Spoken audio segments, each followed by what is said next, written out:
Hey everyone, I'm Sparkus, and I've got to be honest with you guys. I think that in terms of games, 2015 was one of the greatest years we had as gamers. I mean, think about it. There was literally one awesome game coming out after another. So yeah, I think it was a pretty amazing year. And since 2016 started, I was thinking, will this year have what it takes to keep up with last year's performance? Could it be even better? Or will it suck more than the Fantastic Four reboot?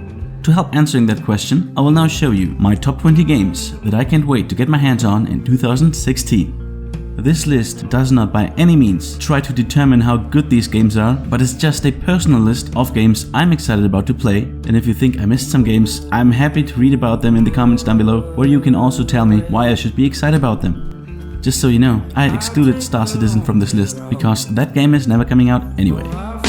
FYI, if I would count it, it'd probably be number 2.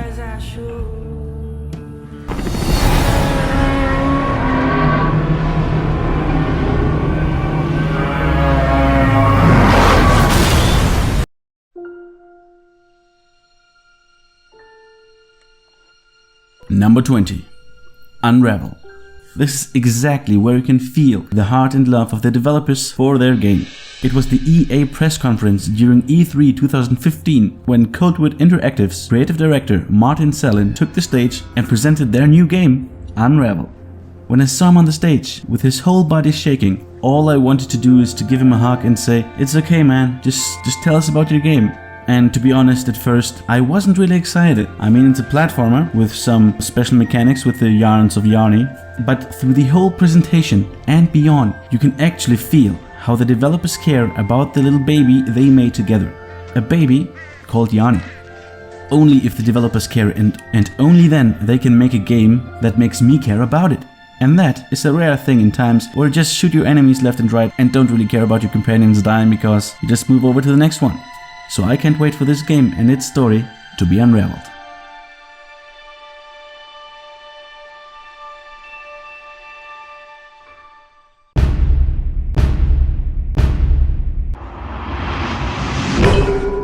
I love you! Number 19. Adrift. I don't know what it is about space that draws us humans out there. I guess it's the vast emptiness. Or that we don't have anything else to do here on Earth except destroying it. Or maybe it's the fact that there are still so many questions that we have that can only be answered out there. Questions like, how do I get back to Earth without dying? How do I repair this piece of crap? And where the hell is that next oxygen bottle? Santa Monica, California. Oh yeah, there it is. So what can we expect from this first-person, story-driven survival game? Well, I guess it has many parallels to Alfonso Cuarón's Gravity, and that was a good movie. Only without Sandra Bullock's annoying groans.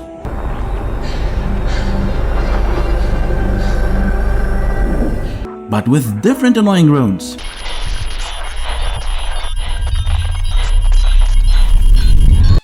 So I can't wait to get out there into space and then try to get back again to Earth.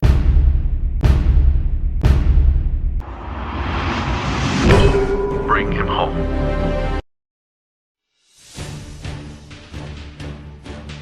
Number 18. Homefront Revolution.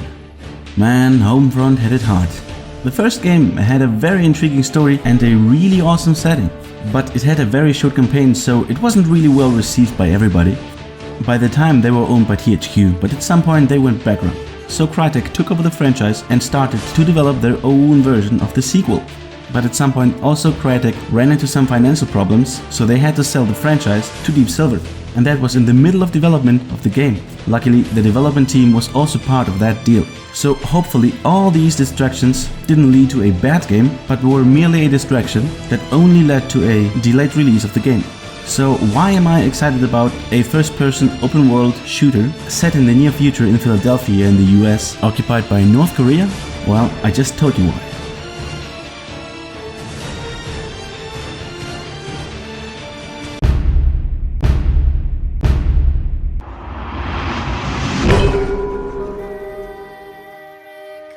I want my country back. Where has my country gone? It was a land of opportunity that we held dear, but now all these other assholes are coming here.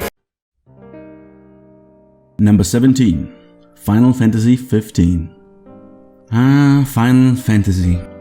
There are not that many franchises that can suck for a decade but can still excite their fans. And honestly, over the years I lost interest in Final Fantasy. I didn't play the newest Final Fantasy 13 spin-offs, nor the MMOs.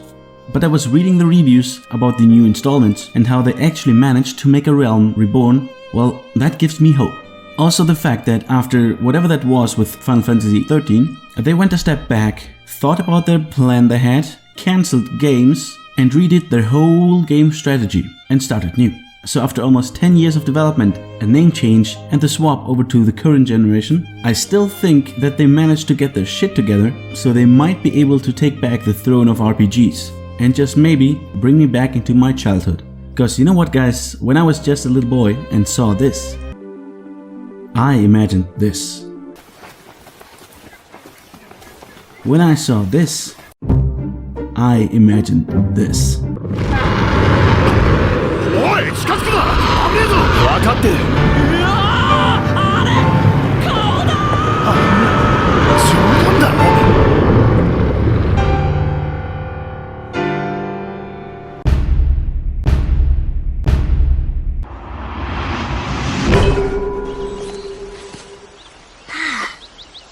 Thought I was done for back there. Number 16. Quantum Break. Let's see, what do we have here? A third-person shooter with graphics more stunning than Mila Kunis. Sure, why not? I take that any day of the week. But here we also have a game that is tied to a TV or live-action series, and it is also paired with time-manipulating superpowers. Oh man, this could go horribly wrong. But it could also go incredibly 60 good. seconds, Jack. So we don't really know much about this game yet, but it sure looks damn sexy, and Microsoft is putting a lot of resources into this baby. So I dare to say that I'm intrigued. And that's an understatement.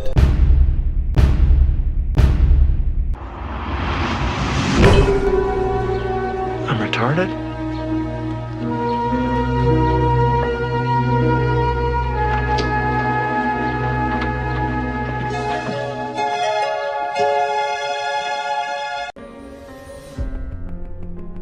Number 15. Dishonored II.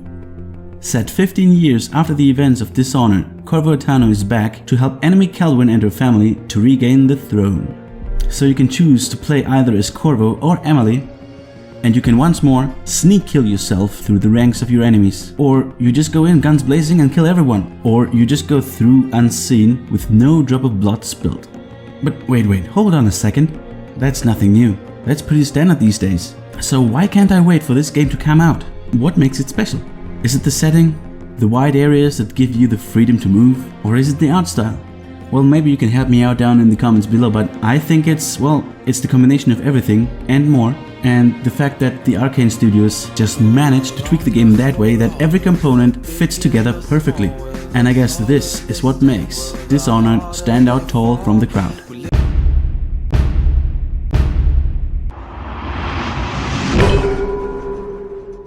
Ladies and gentlemen, and distinguished guests, I'm honored to be here today.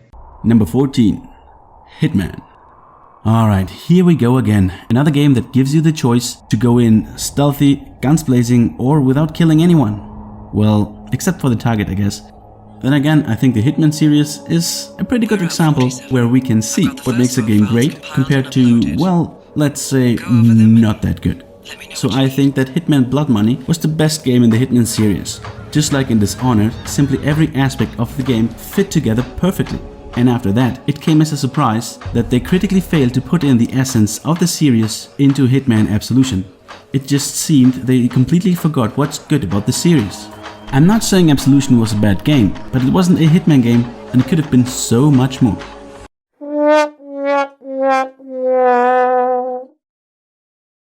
Alright, the Hitman series. An idea so simple, which makes me wonder why there aren't so many more doing it. As a hired hitman, you have to go in and out of an area and try to kill the target unseen. And to show true dominance, you have to try to avoid unnecessary blood spilling. Well, at least that's how it should be. And from what I've seen so far, it seems that IO Interactive has listened to the complaints of their fans and went back to the roots of the series. They also announced that the base game upon release will constantly be updated with new content, missions and locations. And here comes the important part. All this comes with no extra cost. So no season pass, no paid DLC, and no microtransactions. Alright, we had developers who lied about that in the past, but if they keep their word, then maybe, just maybe, some parts of the video game industry does finally remember something what they have seemed to have forgotten over the last years. The benefits of long-term customer satisfaction.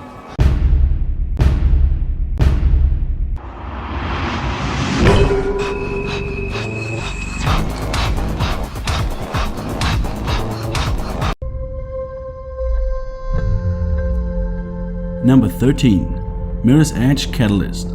I have faith that this time Mirror's Edge Catalyst will sell a lot better, because Mirror's Edge didn't perform that well. Here's the thing, ladies and gentlemen. Year after year we bitch about EA and their like about how they are soulless bastards who leave their yearly crap in the toilet for us to find and to pay $60 or more for it. But when they try to do something different, they do not get the love they deserve.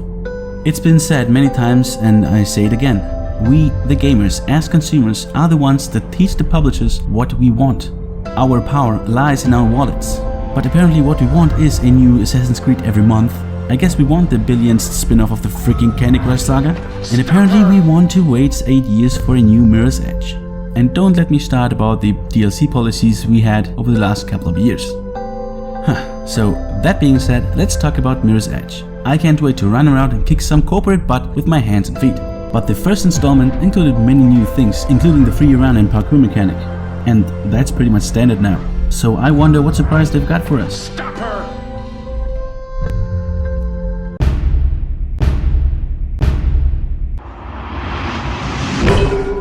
I have a dream that one day little black boys and black girls will be able to join hands with little white boys and white girls as sisters and brothers. So they can play together games that they actually care about and are not just addicted to them because they are basically casino games but without the possibility to win anything. Number 12. The Guild 3.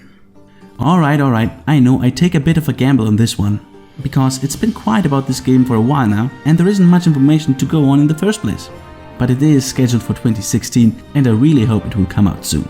So, the Guild series is an ecological strategy simulation set in the late Middle Ages, where you have to build up your own dynasty. You do that by producing and selling goods, courting the village whore, and buying your way into politics. And man, I do love medieval games. Only last year I played again the first Guild game, Europa 1400, and I had as much fun as in 2002. Not with Guild 2 because, even though it's better now, it still sucks balls. With a new publisher and a new developer, I really hope for a rebirth of this series as the fans wish it. And so far, it looks good.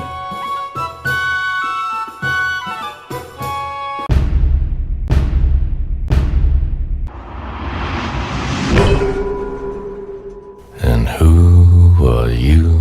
The proud Lord said that I must bow so low.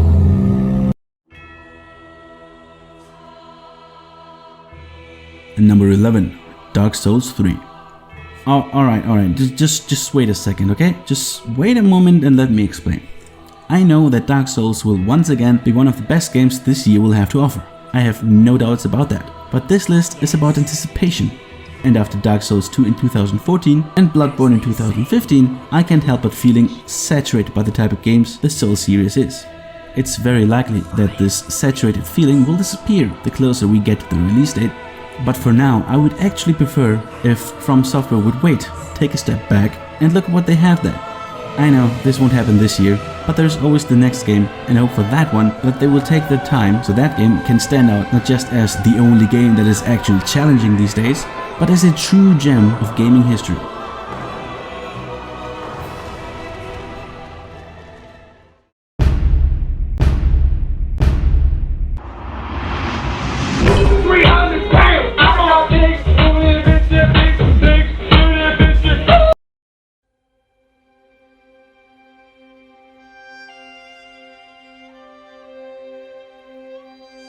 Number 10.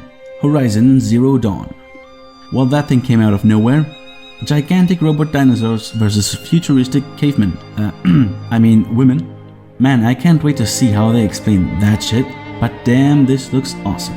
Developer Guerrilla Games was so far quite capable in making first-person action shooters. but a third-person open-world action RPG, that's something completely different. And it takes some serious balls to do that. And on top of that, they put a female protagonist in it as well. Except for the epic fight against Titanium Rex here, we don't really know much about this game, but I can't wait to change that upon release.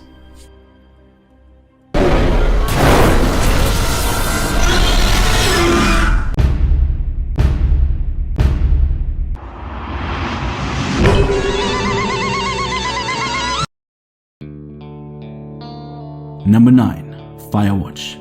Sometimes it's kinda hard to explain the fascination towards a game, but let me try. No guns, no explosions, no killing. Well, I do expect a fire and possibly some burning victims, but is that possible in a video game, to tell a story and have gameplay without mowing down countless of enemies? Well, there are a few examples for games like that, and they are generally awesome games to play. In Firewatch, protagonist Henry has only a walkie-talkie so he can talk to his supervisor, who's a woman, so she's basically useless. Henry is on Firewatch and tries to prevent fires, duh. But my guess is that he's not that good at his job and he will fail to do so. And since this is a story-driven game, we once more don't really know much more than that.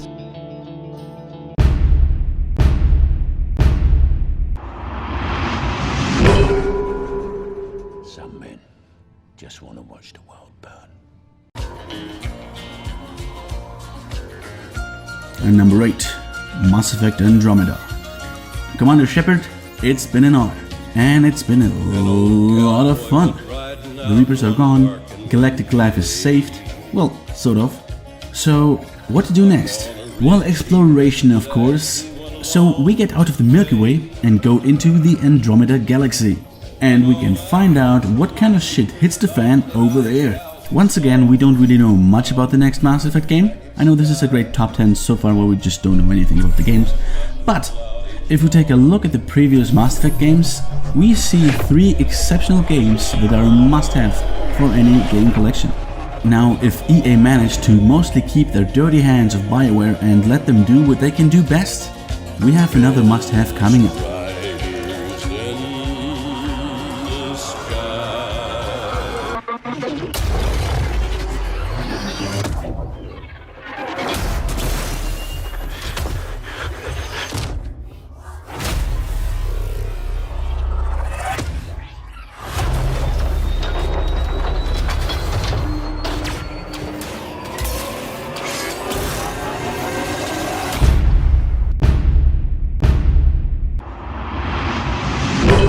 Wonderful times.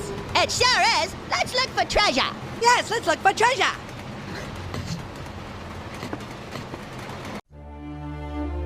Number 7. Mafia III.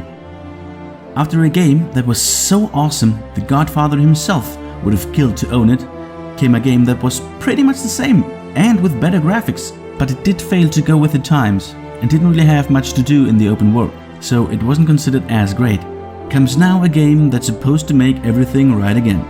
I do not expect that Mafia 3 will surprise us like Mafia did back in 2002, but I do expect a nice open-world third-person gangster action shooter set in New Orleans in the 1960s. Sex, drugs and racism stirred in a pool of blood.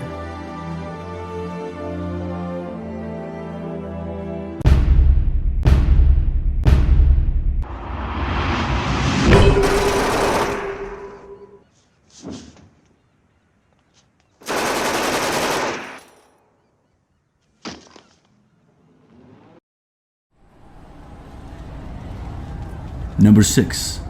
Mount & Blade II, Bannerlord. Oh yes baby, and I mean it. The Mount & Blade series was never big on graphics, but it was always big on fun. In the past, there were only a few games that managed to bind me so long to them like Mount & Blade did. Again, I love medieval themed games, and here we have a sandbox role-playing game without any fantasy elements, well, with the exception of the fictional world. In this game you form your own band of mercenaries, and you can help the lords and ladies in their desires for land, or take it all for yourself. You do that by running around on the world map, and if you encounter an army of the enemy, you switch over to the battle mode and fight epic battles, siege down castles, and take fame and glory in tournaments. Hopefully in 2016 we finally get to do that again, with better graphics, more quests, improved locations, and hopefully a lot less bugs. I mean, the Mount & Blade games are awesome, but they're mostly also a bugfest.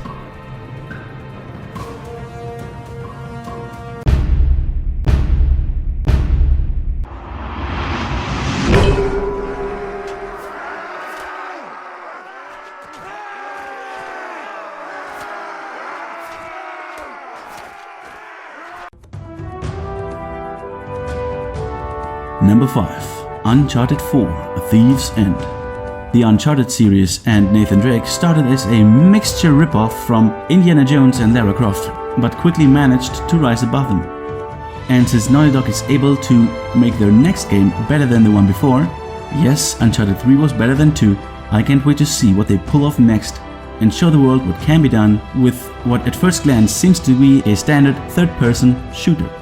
The personnel changes and disputes involving Naughty Dog and Uncharted 4 do raise concern, but the fact that Sony would pull Uncharted 4 out of the holiday season and postpone the release into 2016 shows to me their will to release the best Naughty Dog game so far.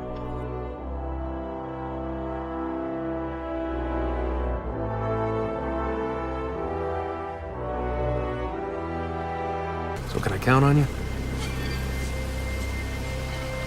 One last time. All right, kid. Let's go do it. One last time.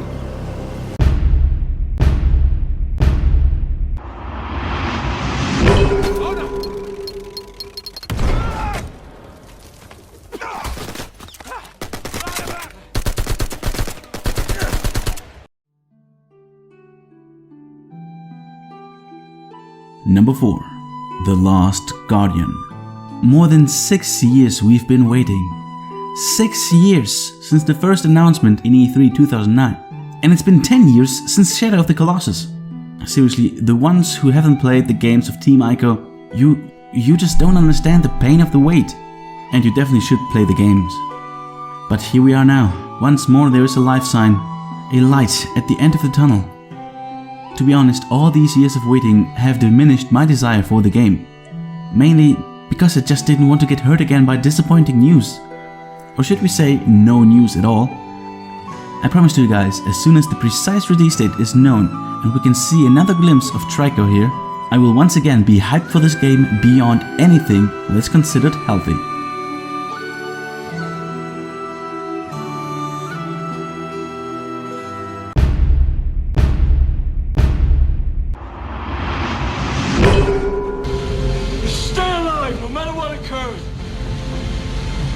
I will find you. No matter how long it takes, no matter how far. I will find you.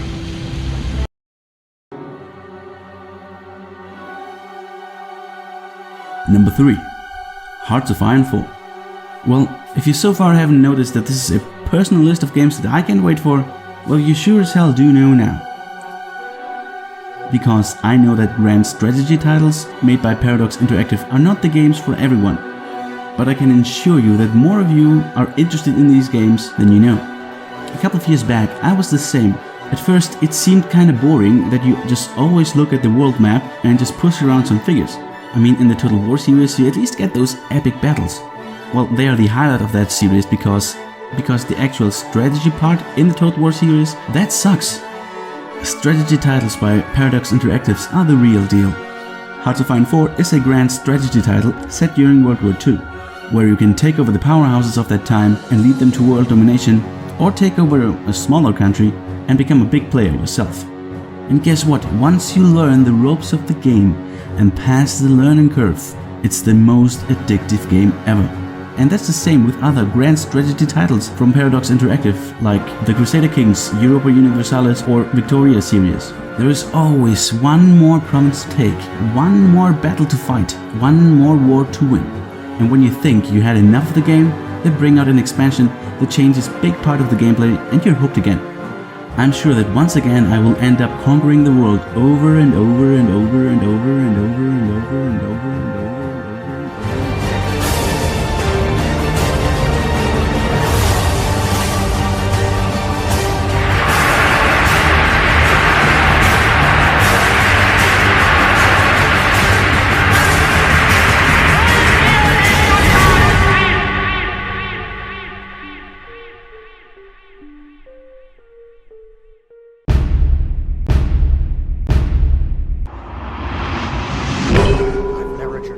down to 5 unthinkable options. Each will cause untold misery. I picked number 3.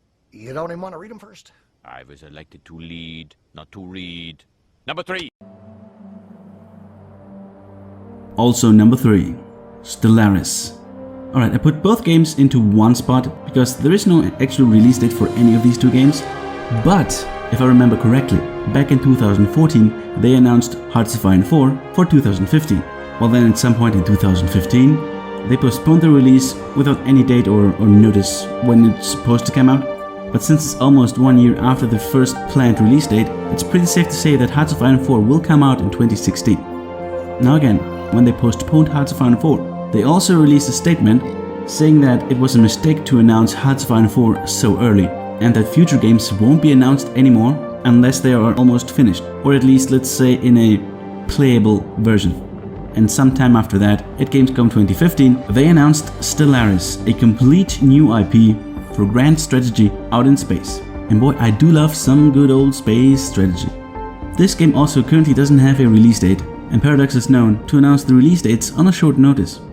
So yes, there is no release date for any of these games, but it's pretty safe to say that at least one of these games, if not both, will release in 2016.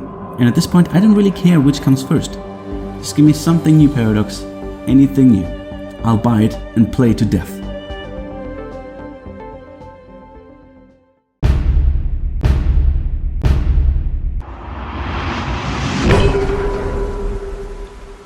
Oh, you think darkness is your ally?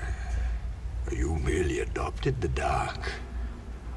I was born in it, molded by it. I didn't see the light until I was already a man. By then it was nothing to me but blinding.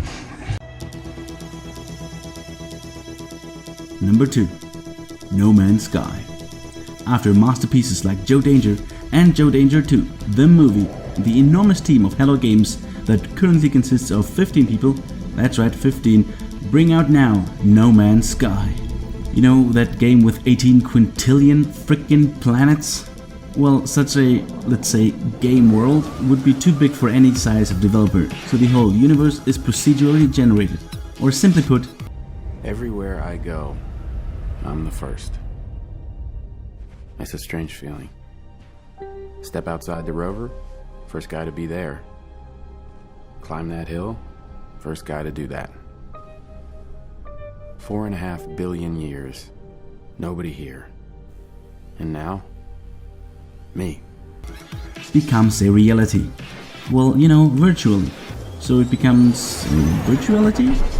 The main goal of the game is to travel from the edge of the galaxy to its center. And on your way you explore the flora and fauna of various planets, and you also discover dangers and opportunities that are out there. Yes, it's hard to say how long the fun of exploration will last in a game that is developed by 15 people, and they've grown over the last year. But nonetheless, this game, and I'm certain of this, will make its mark on video game history and will have a huge impact on further games to come. Seriously guys, we'll finally be able to fly from the ground of a planet into space in one go. On that, you can count me in.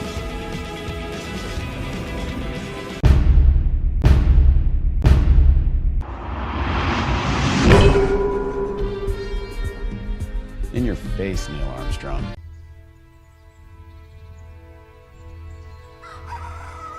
Number 1. Kingdom Come Deliverance. So, did I mention that I love medieval themed games? Well, let's make sure I do in fact love medieval themed games. And finally we have a game with dungeons, but no dragons whatsoever. Yes, thank God, yes. Don't get me wrong, I have played several fantasy games and they're awesome, but for years what bugged me the most, that in most of these games you're some sort of special person, you are the chosen one, getting resurrected from the dead and always have some special ability that nobody else has. What about the story about just a normal guy trying to get by and just happens to have an interesting story to tell? There are games like that out there and they're generally awesome to play. But if the game is medieval themed, it quickly drifts into the fantasy genre and then we get another very special protagonist. And now we finally get an immersive open-world role-playing game set in medieval Bohemia, which is today mostly Czech Republic, that does not try to give you as much action porn as possible, but tries to be as realistic as possible and to tell a believable story. Daniel Vavra, the director, who was also responsible for Mafia 1 and 2, and the Warhorse Studios, had an incredible open policy about the current state of the development. Well, we have some problems with our current planning. So first I have to apologize for the lack of information over the last few months. There's a wall in our office full of papers representing different mechanics. It was hundreds of papers a couple of months ago, and now it's almost empty, which is a good sign. Soon we will have something that will look much better than the combat that we had previously, because it was just temporary handmade animations and it didn't look as well as we would like to. Which is good news. The bad news is that it's running 5 frames per second and it crashes after several, like a minute. But it's a good start. It's normal, I would say. We need to optimize it. Which is outstanding, admirable, and should be taken as an example to other developers. Basically, I had no clue how it should look, but I knew for sure it doesn't look as in the majority of games and movies. If everything goes right. So every time everything goes wrong, so I hope we will make it. It's not an easy task. I'm pretty confused with it right now. If you really go wild, you can break the game. But to be honest, it's quite fun. I don't say they should copy it, but maybe developers and publishers should be more honest with their customers. That would be great. And finally, I hope that this game will also be a lesson to the publishers of the world who rejected this game, and show them that there is, in fact, a demand for games without fantasy and supernatural and sci-fi mumbo-jumbo.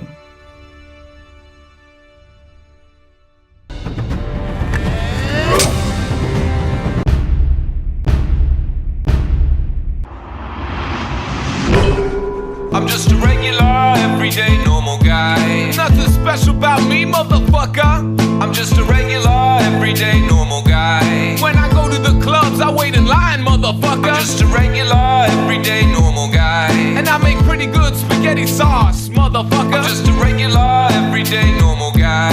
And my sexual performances are average.